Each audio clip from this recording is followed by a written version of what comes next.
দিন ধরে ঝাল ঝাল করে গরু মাংস খেতে ইচ্ছে করছিল, তাই আজকে রান্না করে ফেললাম ঝাল ঝাল গরু মাংস।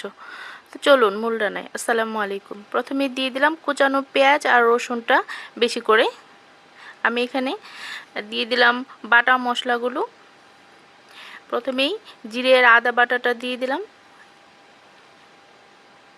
2 চামচ পরিমাণ। এ পর্যায়ে আমি পেঁয়াজ, রসুন আর কাঁচামরিচ এটাও আমি বেটে রেখেছিলাম 3 চামচ পরিমাণ দিয়ে দিলাম। এখানে কাঁচামরিচটা বেশি দেওয়া হয়েছে যেহেতু আমি ঝাল ঝাল করে রান্না করব। দিয়ে দিলাম কারেন্ট মরিচ, হলুদ 2.5 চামচ পরিমাণ কারেন্ট মরিচ দিয়েছি, আর দিলাম ধনিয়া আর আমার বাসায় করা গরুর মাংসের মশলাটা এটা আমি দিয়ে দিলাম।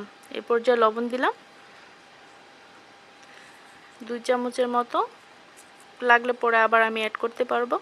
এবার দিয়ে দিলাম তেজপাতা, এলাচ, দারুচিনি। এবার মাংসটাকে আমি খুব ভালোভাবে মাখিয়ে আধা ঘন্টার মতো রেস্টে রেখে দিলাম। এবার আমি তেল দিব, তেলটা দিয়ে মাংসটাকে বসিয়ে দেব। আমি যেহেতু প্রেসার কুকার রান্না করব তাই একবারে সব মশলা দিয়ে দিলাম। এবার আলুটা ভাজি করে নিচ্ছি, খুব ভালো করে ভাজা করে নিচ্ছি। কষানো হয়ে গেলে আমি দিয়ে দেবো ওটার সাথে। তো দেখতেই পাচ্ছেন মাংসের রঙটা কেমন হয়েছে। প্রেসার কুকার রান্না করেছি।